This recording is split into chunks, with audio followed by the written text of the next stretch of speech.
ओम नमः शिवाय। श्रावण मास महत्तम अध्याय 28। आज हम 2 अध्याय करेंगे, तो 28 और 29 आज इसी में करेंगे। शुरू करते हैं। हरे कृष्णा, राधे राधे। श्रावण मास महत्तम के अध्याय 27 में भगवान शिव ने ब्रह्मा जी के मानस पुत्र सनत कुमार को कर्क संक्रांति और सिंह संक्रांति में किए जाने वाले कार्यों का विधान बताया था। अब आज इस अध्याय में अगस्त्य जी को अर्घ प्रदान करने की विधि जानेंगे। शुरू करते हैं।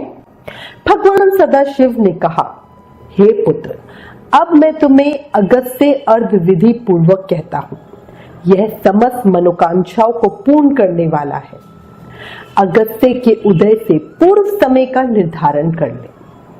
अगर 7 रात्रियों का उदय हो तो 7 दिन पूर्व ही अर्घ देना शुरू कर दे।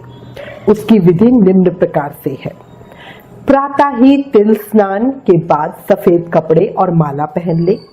तब स्वर्ण निर्मित कलश स्थापित करवाकर पंचरत्न सहित धत पात्र के साथ अनेक तरह के फल, माला और कपड़े सज्जित कर उस पर तांबे का बड़ा बर्तन रखे और सर्व परिवार भगवान अगस्त्य की स्वर्ण प्रतिमा रखे, जो उंगली भर व 4 भुजा वाली हो।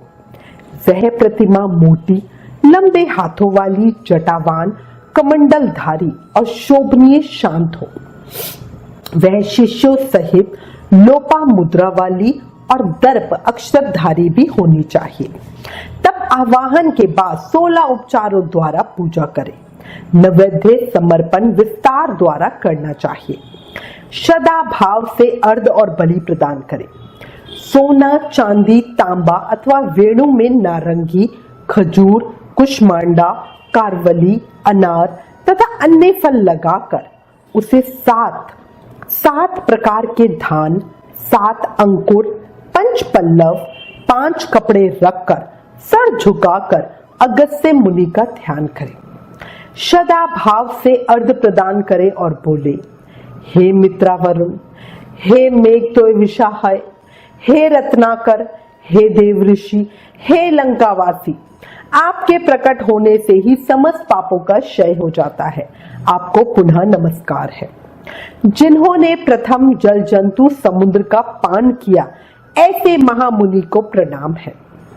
वैदिक उपासकों को पत्नी सहित अगस्त्य ऋषि के लिए अर्घ प्रदान कर नमन करना चाहिए।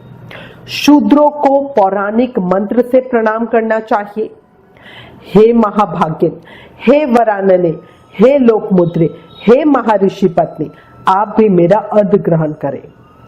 आहुतियां देने के लिए 1008 या 108 बार घी से अर्घ मंत्रों का उच्चारण कर होम के बाद विसर्जन करें।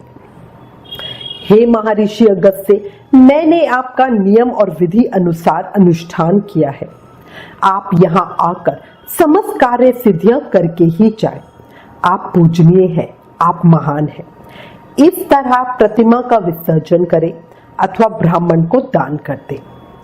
वेद वेदांग के ज्ञाता, दरिद्र तथा कुटुंबी ब्राह्मण का सच्चे हृदय से सम्मान करना चाहिए।